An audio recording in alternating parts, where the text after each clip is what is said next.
Dr. Craig, we can always count on questions about Molinism. We're going to look at 2 or 3 today in this podcast. This is fascinating, and as I understand, there's a new book out on a biography of Molina. That's right. Kirk McGregor has published the first biography of Molina ever to be written, and it's published by Zondervan, and I'm about halfway through it and greatly enjoying it. Kirk reads Latin the way I read English, and is making available many of the untranslated materials from Molina in order to tell us about his life. This first question says, Dr. Craig, thank you for all that you have done and continue to do. You've been a great inspiration to me and my friends.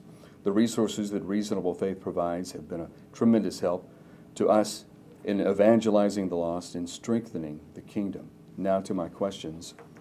Can God have morally sufficient reasons for permitting a Christian to apostatize rather than killing him before he apostatizes? Would you like to take that one first? One at a time? Okay. Well, I certainly think that God can have morally sufficient reasons for doing that. For allowing someone to apostatize? To fall away from the faith. Yeah. Yes, he can have morally sufficient reasons for allowing someone to fall away from the faith. For example, maybe by allowing someone to freely fall away from the faith, it will prevent 2 other people from falling away from the faith.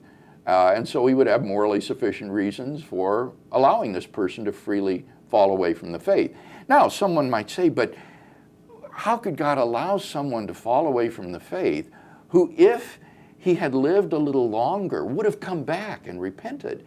But you see, if Molinism is true and God has middle knowledge, it may well be the case that God would only permit a person to apostatize if he knew that that person would not freely come back to faith again.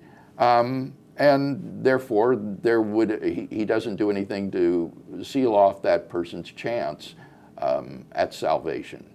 I don't want to get into this debate at this time about the security of the believer and so on, but is there any room in Molinism for a security of the believer view that you can't lose your salvation? I'm not aware of Molina's own view on whether or not once a person is regenerate that he will persevere in the faith. That would be a good question for Kirk to ask.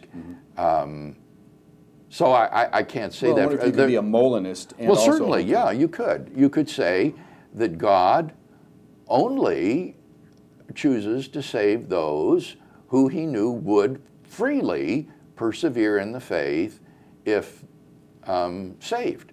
So, in fact, I actually wrote an article called Lest Anyone Should Fall, a Molinist Perspective on perseverance of the saints and the apostolic warnings in the book of Hebrews against apostasy. And I suggest there that what many of Reformed theologians are saying about perseverance, how the elect will persevere, is actually Molinism. They are unwittingly adopting a position that the elect could fall away, but God gave the warnings, for example, in the book of Hebrews, knowing that if they were to read these warnings, they would freely heed them and therefore would freely persevere. And that's a Molinist view of perseverance, which is fully compatible with their freedom to fall away. I think what you just said covers most of what he's saying in question number 2.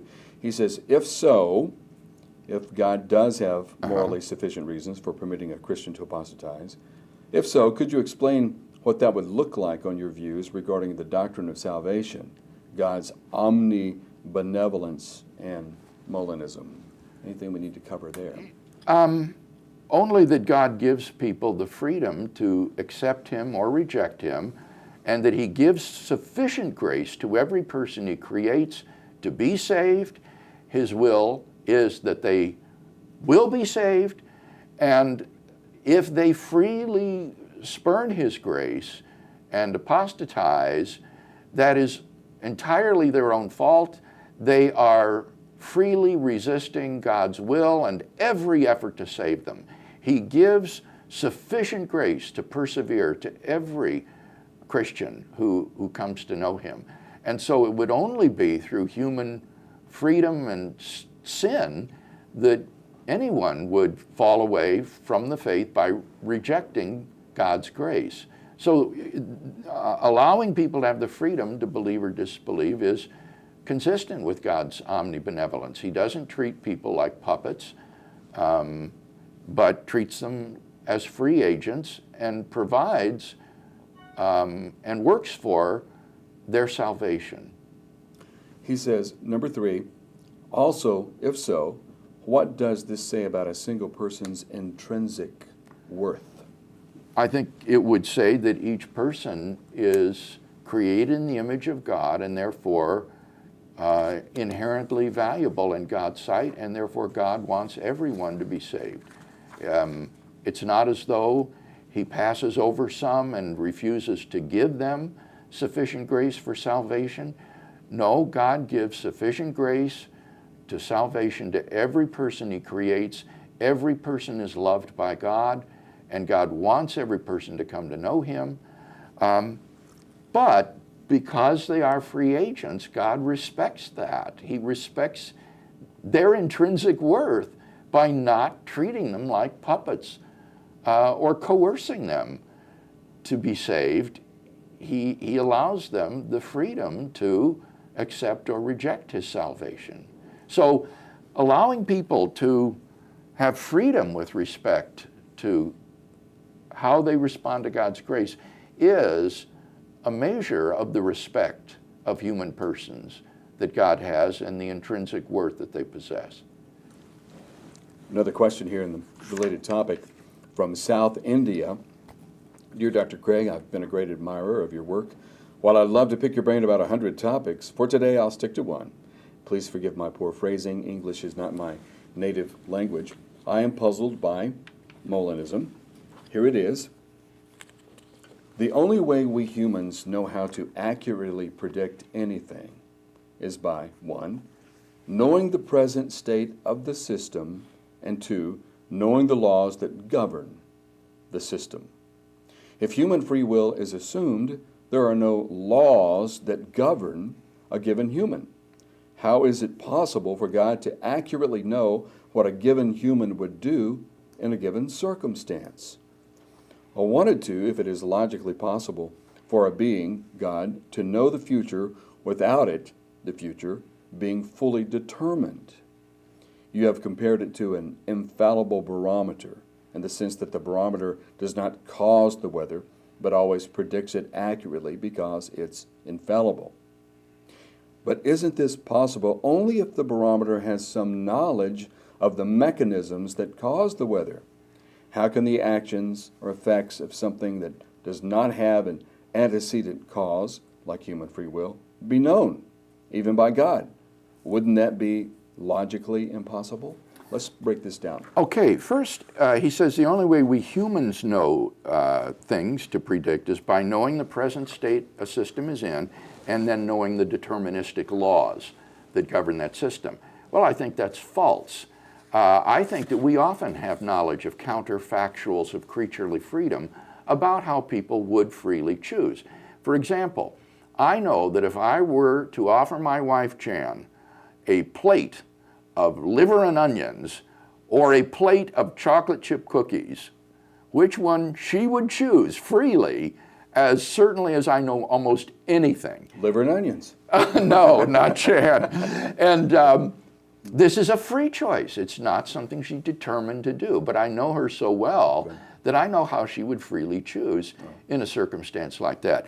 And I would say that God knows us so well that he knows how we would freely choose in any possible set of circumstances that God might put us in. I would say that there are these true counterfactuals of creaturely freedom. That is to say, true hypothetical statements in the subjunctive mood about how we would freely choose if we were in a set of circumstances. And if those types of propositions are true or false, then as an omniscient being, God must know them. He has to know them. because omniscience means to know only in all true propositions. So, if there are true counterfactual propositions, God must know them as an omniscient being.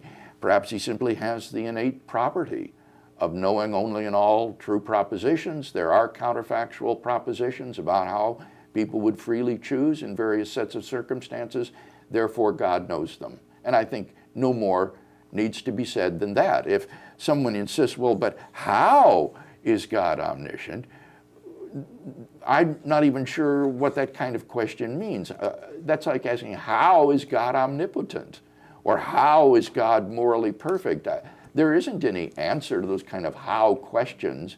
God just is essentially that way. He has just essentially the properties: omnipotence, omniscience, moral perfection, eternity, and so forth.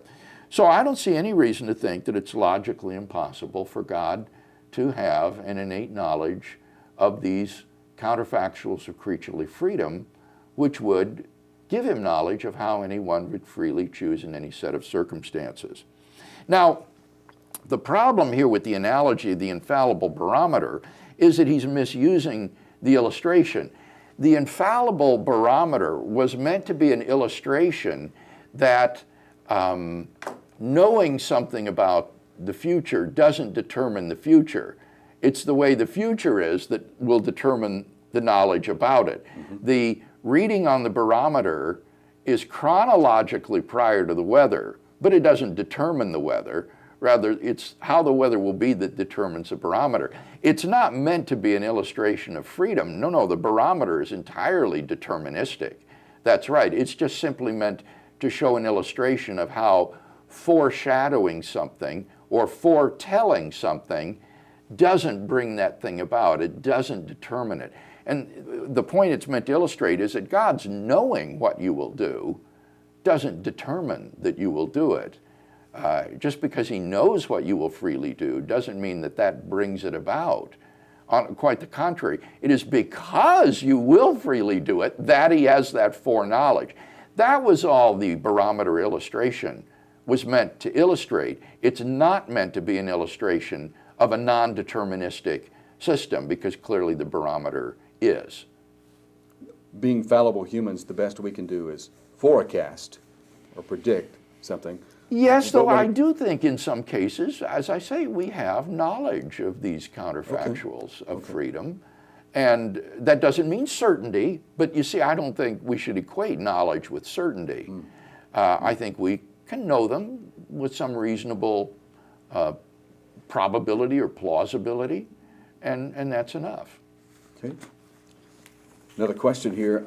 Dear Dr. Craig, my question is about your views on divine foreknowledge and human freedom. I have studied up on the subject a little, and I've looked at your position, and I still cannot get around the problem of fatalism. Surprise, surprise, he says. When you break down fatalism, you point out the difference between chronological and logical priority. You say that God's foreknowledge of what a person will choose can be chronologically prior to him making that choice, and that the choice can still be logically prior to God's foreknowledge. I see no issue with this. But it does not really solve the problem of fatalism. It seems to me that it is not God's foreknowledge of what a person will choose which makes his course of action necessary, but it is God's active creation of a world where that course of action will be taken that makes his course of action necessary. Let's stop right there. Here he's admitting that foreknowledge of what a person will freely choose doesn't make the action necessary. So long as he agrees with that, he has repudiated theological fatalism. So he's wrong when he says earlier that he can't get around the problem of fatalism. He already has. What he's talking about is determinism, namely that the world is somehow so constructed that it makes the course of action necessary, and that would assume causal determinism in the world. But if you believe in libertarian freedom, as I do, and as Molina did, then the world doesn't determine how you will choose in freedom-permitting circumstances. It is indeterminate. So his problem seems to be with determinism, not with fatalism. You seem to be saying there are some subtle differences between fatalism and determinism. Absolutely, absolutely. Fatalists will say to a man, we're not saying that God's knowledge of the future causally determines how the future will be. That's what the infallible barometer was meant to illustrate. The barometer doesn't causally make the weather what it will be. And fatalists will say, we agree, these choices are causally indeterminate. But they will claim that simply by virtue of knowing what they will be, that somehow makes them necessary. Yeah. And here, this reader, John, repudiates fatalism. But he says, my problem is that it is God's creation of a world where that will take place that makes the action necessary. So his problem is with determinism and not fatalism. Right. Okay? He continues, because while God's foreknowledge may not be logically prior to the course of action being taken, his act in creating the universe certainly is. And since he knew every possible world that could be actualized, and he chose which one to create, he is author of that man's course of action, not the man. And that would only be true if the world is causally deterministic. If it is an indeterministic world that God has actualized, then God has actualized the world, so to speak, up to the point of decision, and then it can go to either X or Y, and it is up to the free agent which world will become actual. In that sense, we are co-actualizers of the world, along with God. God gives us the freedom to determine which world will be possible. Now, what you cannot escape is God's knowing which way you will choose. So he knows which world is actual and will be actualized by your choice, but that doesn't determine it. Another way to put that is that God allows us to be participants. Yes, I think so. We are participants in bringing about which world is the actual world. Yeah. We are co-actualizers of the world, along with God. All right. Some more questions next time.